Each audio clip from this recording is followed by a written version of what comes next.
¿Ese de qué mecanismo es? Ya lo tenemos rastrillado aquí hasta que ya. Y de la manivela corredera. Y de la manivela corredera. Que es el diseño cinemático de un motor De combustión interna. Entonces, ¿cuáles son los 4 componentes del ciclo de un motor de combustión interna? ¿Se lo saben? Sí. No me acuerdo. Admisión, compresión, expansión y escape. Y escape. ¿Sí? Eso es, ¿qué tipo de ciclo es? 2 tiempos. No, 4 tiempos. 4 tiempos. 4 tiempos, ¿verdad? Para los que no lo han visto todavía, no sé si ya hizo un curso o algo así, o ya están viendo Termo 2, eso lo dan en Termo 2. Eso se llama ciclo Otto. ¿Okay? Y es el ciclo termodinámico al cual está sometido un motor de combustión interna de encendido por ignición, o sea, por chispa.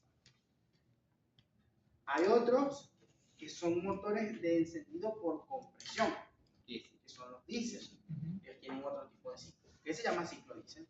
Y tienen los mismos 4 tiempos, solo que uno en vez de darse a presión constante, en vez de darse a volumen constante, se da a presión constante. Pero eso no es nuestro trabajo. Lo que queremos saber nosotros ahora es que en la carrera de expansión, una vez que ocurre la explosión aquí arriba, ¿cómo se llama esta parte aquí arriba? Cámara de combustión. Cámara de compresión. ¿Sí? Una vez que aquí ocurre la explosión de la mezcla de aire y combustible, se produce una fuerza hacia abajo. ¿Verdad? Entonces, podría decir, bueno, vamos a hacer que esto sea una fuerza hacia abajo de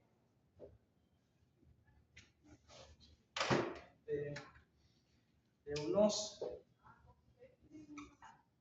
por decir algo, 4.000 newtons. ¿Verdad? Sobre esta zona de acá, que ya sabemos que es el pistón. Esta máquina de aquí, esta parte de la máquina se llama biela. Y esto de aquí es el cigüeñal, la manivela. ¿Sí? En el vehículo se le conoce como un eje cigüeñal. ¿Okay? En la vida real se ve algo tan así. No voy a dibujarlo todo, pero es un tipo de eje que es así.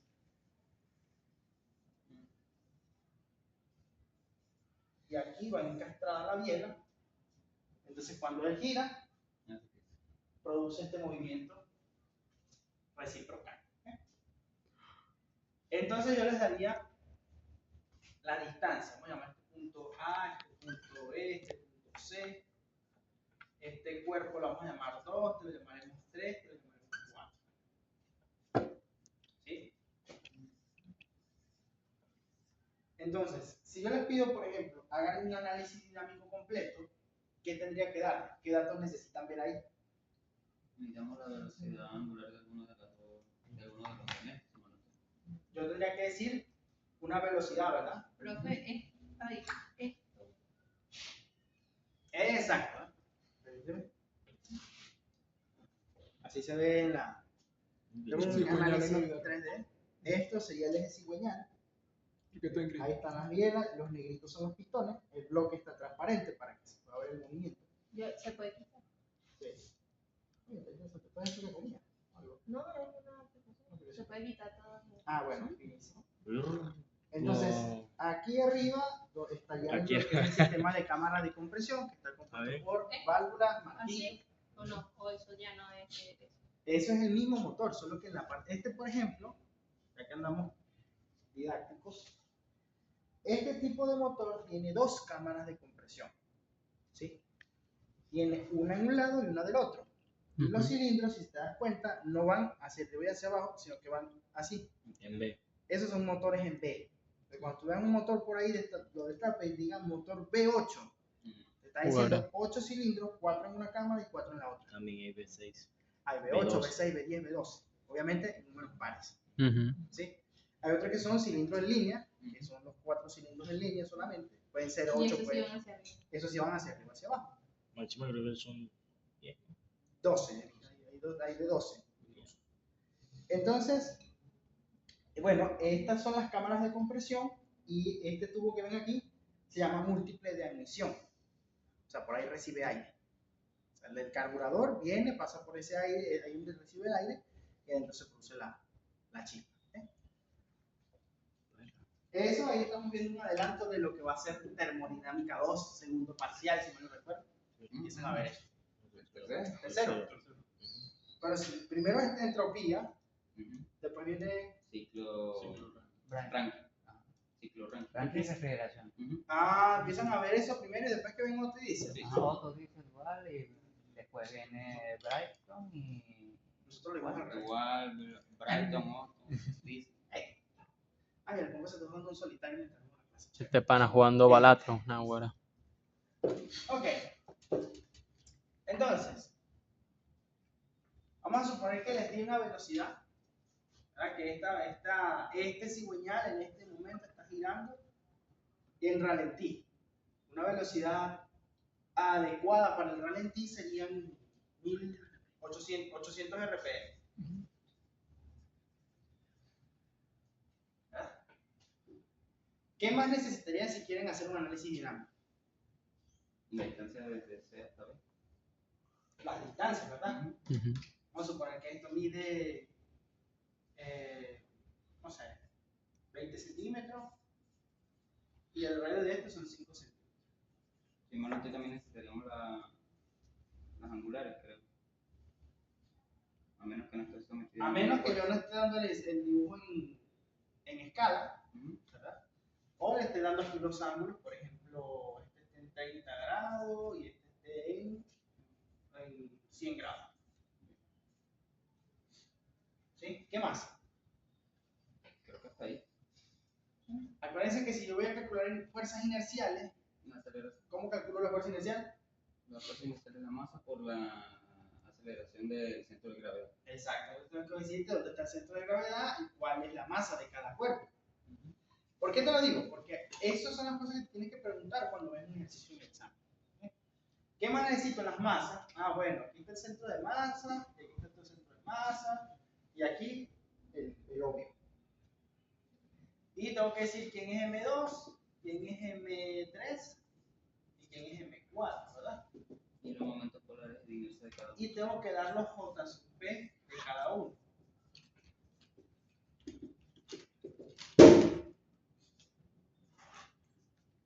¿Sí?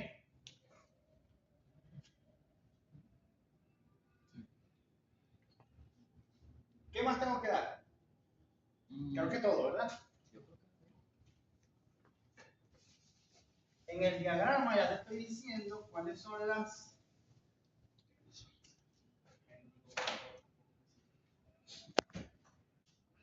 Entonces tendría que darles toda esa información que ustedes ven ahí, ¿verdad?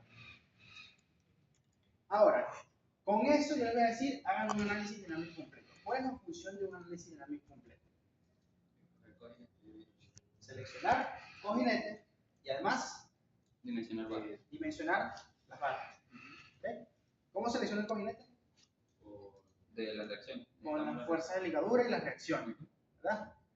¿Y cómo dimensiona la barra? Con la teoría de resistencia de material. Con teoría de resistencia de materiales. ¿Cuál teoría en concreto? La de esfuerzos de apoyo. Esa es una. Esfuerzo de apoyo o aplastamiento. Y cortantes. Bien. Con la teoría de factor de seguridad. Entonces, si el factor de seguridad, ¿cómo se define? Es la permisible entre la última. Esfuerzo último Bueno. entre esfuerzo admisible. ¿Cuál es el esfuerzo último? El que está en la tabla. O sea que yo aquí tendría que decirte qué material es este y cuál es su esfuerzo último. Y además, ¿cuál es el esfuerzo admisible? El que se está aplicando dentro de eso. El que está soportando en ese momento. Esas cartas tan trucadas, ¿viste? Ahí es donde está leyendo las Está cosas. leyendo todas las respuestas ahí. Me está leyendo las cartas, literalmente.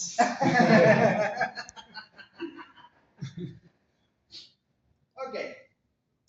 Bueno, ya teniendo toda esa información, ¿cuál es el siguiente paso? Bueno, tenemos que empezar con la análisis de velocidades, luego de aceleraciones, Ajá. luego las reacciones. ¿Todo eso para qué? Velocidad de aceleraciones de dónde? Bueno, necesitamos la aceleración de donde se está aplicando de cada uno. Necesito la aceleración de los centros de masa de cada cuerpo. Sí. ¿Okay? Entonces, yo primero calculo, si yo diga la omega, vamos a suponer que esa omega es constante porque estamos en ralentí. entonces yo tendría que darte, ya tendría esta aceleración que es normal. Y de ahí por movimiento relativo o movimiento compuesto, según aplique, puedo calcular mis aceleraciones. ¿Ok? Entendiendo qué tipo de movimiento está cada cosa. Hay algo que vi en los exámenes que necesito que lo tengamos todo claro, porque lo vamos a volver a ver aquí. Acuérdense que estamos en análisis dinámico completo. En el examen teníamos un mecanismo de 4 barras. 2, 3, 4. Que yo se los disfracé, les dije que eso era una leva radial con seguidor de rodillo oscilante, pero no. Pinche mecanismo. Sí. Entonces, muchos estudiantes me calculó el CIR. O 1, 3. Y luego me quiso calcular, por ejemplo, si yo tenía la aceleración aquí, ¿verdad? Querían definir la aceleración normal de B3, ¿sí? Por ejemplo, si este fuese el punto B3, la forma de enunciarla estaba incorrecta. ¿En qué sentido? En algún momento me dijeron, no sé si fue aquí o fue aquí, que la aceleración normal de B3 se diría así, la aceleración de B3 normal era igual a omega 3 al cuadrado por la distancia entre B a lo 1, 3. Eso es un error de teoría. ¿Dónde está el error? El chiste es que tiene que apuntar hacia donde estaba siendo apoyada. En este caso, iría desde B3 hasta, no sé, el apoyo 2, que será el B. Si este es el punto B, la aceleración de B3 es igual a la aceleración de B4. O sea que la distancia es B al O1, 4. Pero ¿por qué no es el O1, 3? Pregunta. Sería el B. ¿Por qué, no es, por qué esto tiene un error? El error está en que el cuerpo 3 está en movimiento plano general. Por lo tanto, su CIR no es igual a su CIA. ¿Sí? La aceleración normal se define como la distancia entre B y su centro instantáneo de aceleración. ¿Sí? Entonces, como el cuerpo 3 está en plano general, yo no tengo cómo calcular ese CIA. Entonces no te puedo asegurar que esté coincidiendo con el O1 3 en ese instante. ¿Me entiendes? Entonces, yo no puedo decir esto. Yo te debería decir hacia el O1, 4. ¿Por qué? Porque la aceleración de B3 es igual a la aceleración de B4. Eso sí es cierto. Entonces, aquí no te me puedes confundir otra vez con esto. ¿Sí? Aquí, ¿cuál elemento está en rotación de eje fijo? El elemento 4, que es el cigüeñal. Ese está en rotación de eje fijo. Pero el elemento 3, que es la biela, está en movimiento plano general. Ese elemento no tiene cómo calcular un CIA. ¿Sí? Entonces, ¿cómo calcularía yo cualquier elemento de esto? Por movimiento relativo, es la única manera. ¿Se entiende? Entonces, fíjate con eso porque es la base de lo que vamos a seguir. Bien, el siguiente paso es calcular toda la cinemática, eso ya lo sabemos. ¿Cómo se calcula una velocidad? ¿Cómo se calcula una aceleración? De hecho, hubo quien se atrevió a hacerlo por método analítico, lo elogié, porque pues, o sea, es muy interesante hacerlo con el tema de los cuerpos lentos. Aquí en este caso se puede hacer perfectamente. Ajá. Ya, supongamos que ya calculé la cinemática y tengo todas las aceleraciones. ¿Qué sí? Necesitamos calcular las reacciones. Fuerzas inerciales. Antes de calcular las reacciones. Sí. ¿Por qué las fuerzas inerciales? Porque necesito considerarlas en los diagramas de cuerpo libre que les corresponden. Algo que le quería preguntar. Luego que tenemos las fuerzas inerciales, lo usamos como cualquier otra fuerza que te apoye. Exacto, como cualquier otra fuerza. En ese instante. ¿Sí? Este marcador, ayer la semana pasada me hizo pasar. Si lo sé usar. 1, 2, 3, 4. ¿Por qué? Entonces, De cartucho. Yo no sé si serán los marcadores del borrador. es el pizarrón, creo. Ahora, ¿cómo calculo la fuerza inercial? Por ejemplo, la fuerza inercial que está en el cuerpo 4. Yo diré F y 4. ¿Ok? ¿Eso va a ser igual a qué? Sería la masa del cuerpo 4 multiplicada por la aceleración del centro de gravedad. Está haciendo el del pistón, bro. ¿Sí? ¿Y cómo va ubicada? Que no me responda Manuel. Por un momento. ¿Cómo va ubicada esa fuerza? En el cuerpo 4. Necesito calcular lo que se llama excentricidad. ¿Sí? ¿Cómo es la excentricidad? Hay una forma. ¿Sí? Es una función de J sub P omega. Profe, ahí es aceleración G4. Ajá, del centro de masa del cuerpo 4. Eso es M4, dice, ¿verdad? M4 por aceleración de G4. ¿Sí? Y tengo la excentricidad. Como la excentricidad la calculo con la fórmula que ya les dije. Luego, aplicamos la fuerza correspondiente. De tal manera que produzca un momento contrario a la megapunto. ¿Sí? Ah, en este caso, por ejemplo, donde la omega es constante, ¿qué pasa? Lo que sucede es que la excentricidad me da 0. ¿Sí? ¿Existe fuerza inercial? Entonces sí.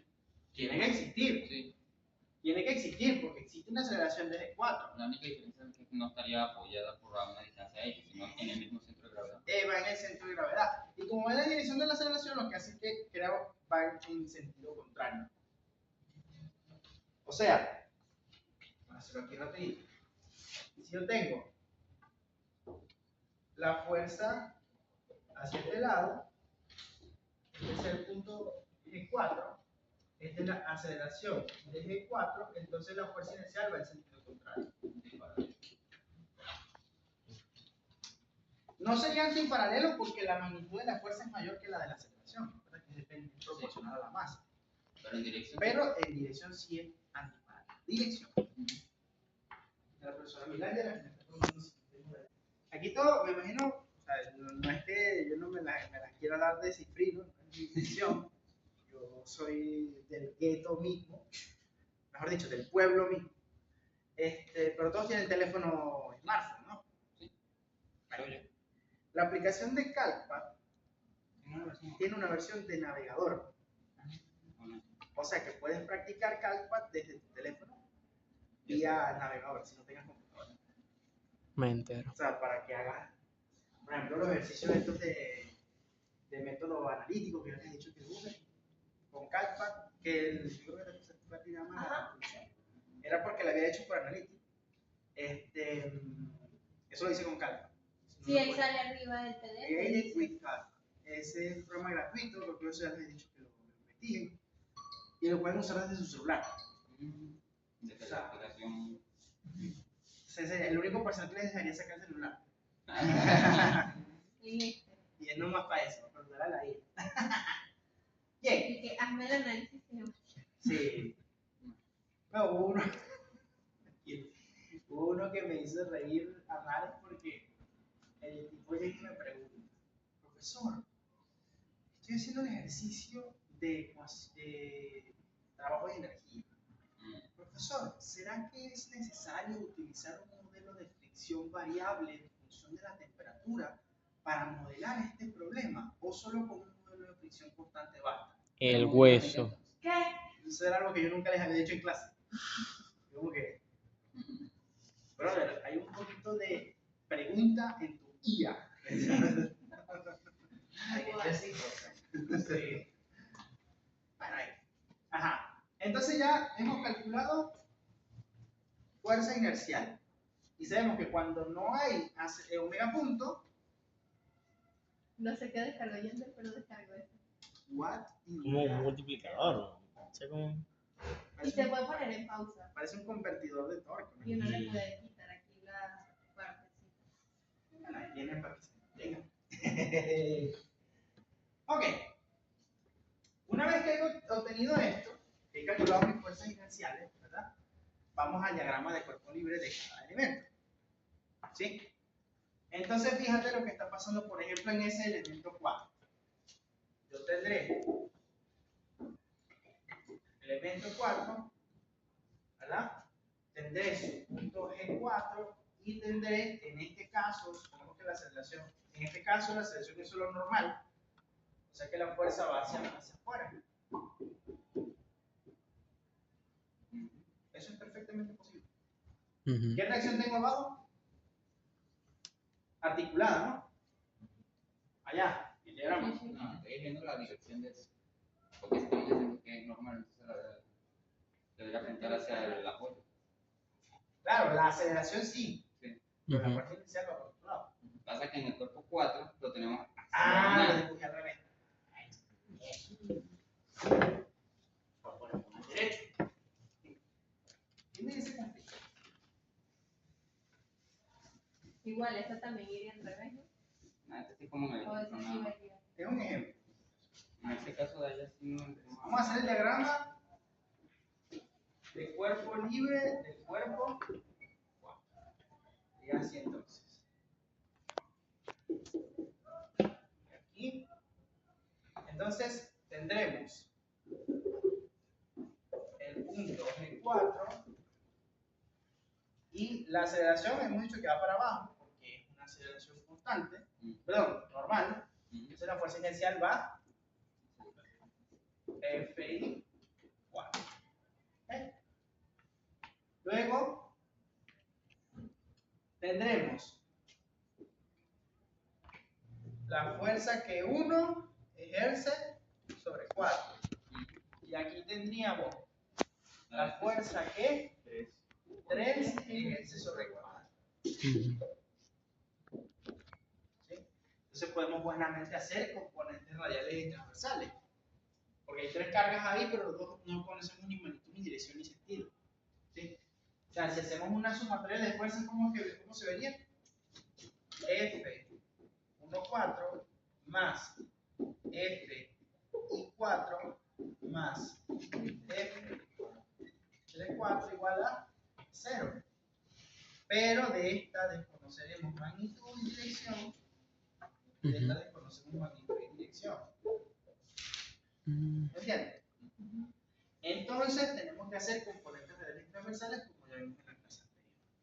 ¿Cómo sería? Hacemos el diagrama del cuerpo libre de la otra, ponemos su aceleración y descomponemos en radial y transversal. ¿Okay? ¿Preguntas hasta aquí? A la hora de hacer el método de radiales y transversales, No usamos modelos de fricción variable. lo único que tendríamos que hacer es proyectarla perpendicularmente, paralelamente a la barra, Perpendicular y paralela a la barra y montar la sumatoria en con el ayuda de elemento. la escuadra y todo eso. Porque una pregunta, ay, ¿por qué colocó la fuerza inercial un poquito? Para que se vea, porque no se va a ver. Pero si no, o sea, va en la misma. Exactamente en la misma dirección. Esta es una cosa visual, ¿no? Entendido. ¿Qué otra pregunta tiene? ¿Cómo sería si utilizamos el método analítico para hacer esto? Ah, bueno.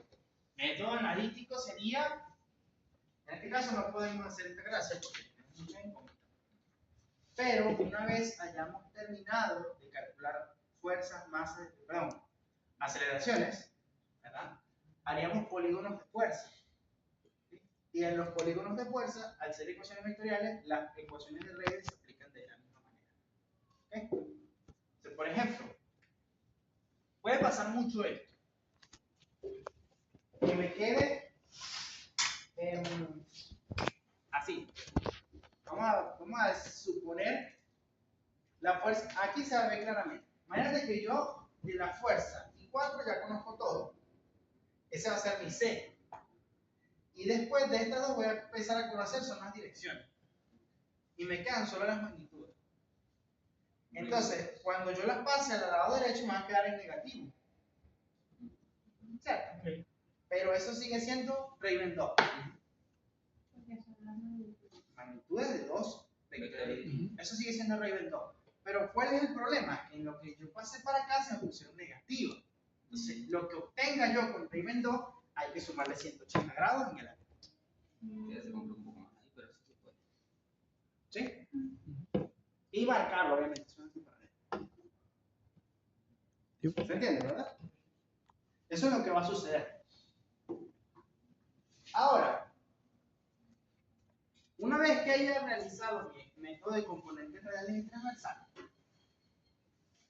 que en sí calculé mi respectiva fuerza de ligadura y mis reacciones que ya no son estáticas, porque aparecieron fuerzas inerciales.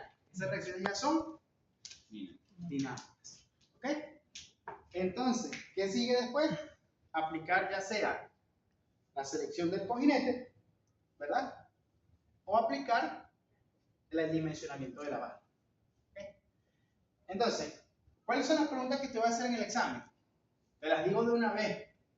La pregunta que te voy a hacer en el examen es, ¿esto se va a romper o no? ¿Sí? Y ya te vas a encargar de utilizar todo el bagaje de conocimiento que hemos adquirido para responder eso. ¿Se va a romper o no se va a romper? Una moneda de sí. Y la segunda pregunta que te voy a hacer es, verifique la selección de los cojinetes. Si está bien hecha o no está bien hecha. Y si no tiene ningún cojinete, selecciona. Entonces, en la parte de atrás del examen vas a ver un catálogo de selección de cojinetes en el cual, en función de la reacción dinámica que vamos a encontrar, vas a decir, hey, con el diámetro del eje que tengo aquí, más la reacción que calculé, entonces voy a seleccionar este modelo de cojinete. Dicho, profe, una duda. Aquí calculamos hasta el cuerpo 4, ¿verdad? Deberíamos entonces seguir para el cuerpo 3 Y el el cuerpo cuerpo 2. 2, Sí, para encontrar cada cojinete, ¿no? exacto. Porque no es solamente en un solo cuerpo, es en todo el mecanismo. Ok. Ya en ese punto pasamos del diseño conceptual al diseño básico. Sí. Cuando ustedes están en un proyecto de ingeniería, cualquiera, de cualquier disciplina, existen etapas, existen capas, como las cebollas. ¿Sí? La primera capa de todo proyecto se llama ingeniería conceptual, en la cual nos basamos en este tipo de diagramas. ¿Sí? Aquí calculamos fuerzas, masas, aceleraciones, hacemos estudios dinámicos, hacemos simulaciones dinámicas, ¿verdad? Pero nada demasiado detallado. Esto se llama conceptualización. Aquí yo lo que tengo es que garantizar que el cojinete está bien seleccionado, que la barra está bien dimensionada y que el equipo no se va a romper. ¿Sí? Luego paso, cuando yo selecciono el cojinete y dimensiono la barra, ya paso a una ingeniería básica, en la cual estoy haciendo ya planos. Esta barra tiene que medir esto, por esta razón. Tengo que seleccionar este cojinete por esta razón. Y esto va a funcionar así por esta razón. En ese punto ya podemos producir lo que se llama memoria de cálculo, ¿sí? En el cual yo hago una base de criterio, un criterio de diseño y empiezo a enunciar todos los cálculos que hice. O sea, todo esto que vamos a hacer acá. Una vez pasando la ingeniería básica, entonces voy a lo que se llama ingeniería de detalle. En ingeniería de detalle ya yo estoy trabajando para la construcción, ¿ok? Ya mi documento no es así.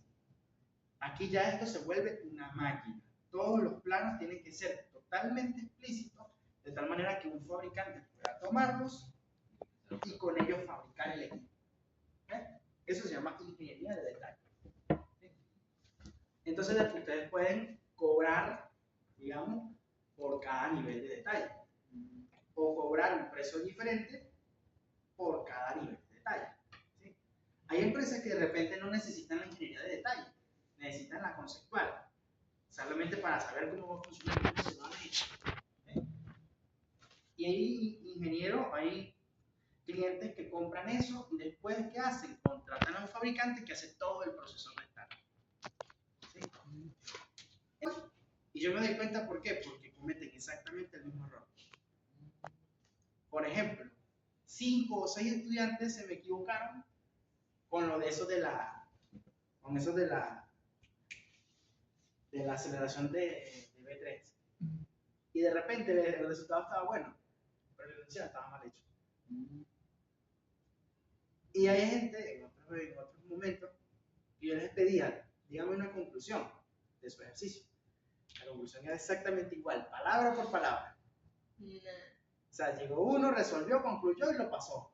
Y todos los demás empezaron a escribir y se saltaron el aprendizaje. Entonces yo, obviamente, no podía ponerle 0-1 porque estaba hecho. Pero sí, esa era mi recomendación. Oye, no te saltes el aprendizaje, porque después lo vas a necesitar. ¿Qué otra pregunta tiene? ¿Han estudiado esto? ¿Han hecho algún ejercicio? No. El ejercicio no he hecho hasta ahora, pero yo tenía una pregunta. A la hora de hacer el examen, ¿verdad? Yo diría que no podrían llegar a ser demasiados elementos, porque yo no estoy seguro si vamos a tener lo de la ventaja de que le había dicho, mecanismos y métodos al mismo tiempo para más tiempo. Entonces, muchos elementos serían... Esa pregunta es una pregunta estratégica, obviamente. Y la estrategia que voy a hacer yo, en este caso, va a ser la siguiente. Si el mecanismo es muy complejo, yo les doy los polígonos de aceleración. De tal manera que no hagan O cinemática. sea, medimos y... Exacto. Y borro. Pero ojo con eso, yo no les voy a dar el polígono diciéndole aceleración de B3 y nada de tanto. Ustedes tienen que leer. Si el ejercicio es muy sencillo, por ejemplo, un motor de combustión interna de un solo cilindro, ahí te pueden hacer análisis dinámico relajado. ¿Sí? Yo te dije que iban a hacer 2 ejercicios. Entonces, puede ser que sean 2 ejercicios, que sea uno de fuerzas estáticas y uno de fuerzas inerciales. Inerciales sería esto y estática sería con la del polígono curricular. Exactamente. No. O hago un solo ejercicio de todo el examen, pero que sea un análisis dinámico completo. Bien. Entonces, lo más difícil que puede ser es eso. Un análisis dinámico completo donde yo te haga esas 2 preguntas. ¿Cuáles son? ¿Se va a romper o no se va a romper? Y verificar la selección. Y verificar selección. O seleccionar. O seleccionar. Bien. O sea, más creativo que eso no hay manera. ¿Sí? Entonces, examen martes de la semana que viene, porque yo sé que los lunes están complicados y ahora que se volvió un desastre toda la gente, me imagino que lo estarán todavía más. Entonces, pues, examen la semana que viene. Martes de la semana que viene. Voy a hacer la gestión para hacerlo y que todos presentemos juntos, aunque bueno, digo, son muchos. Ya lo veremos, ya les estaré avisando. ¿Okay? Entonces, hagan ejercicio de esto, muchachos. Yo sé que la teoría ya la tenemos clarísima. O sea, ya hemos rastrillado todo esto muchas veces, pero hay que hacerlo de tal manera que eso se vuelva a la célula. ¿Okay? O sea, ya, por ejemplo, estas cosas ya las debería hacer bien, casi que sin pensar, porque ya tenemos 2 semestres bien. ¿Okay? Y de tal manera de no perder mucho tiempo en cinemática y entrar a todo el examen. ¿Okay? Buenísimo, entonces nos vemos el lunes que viene.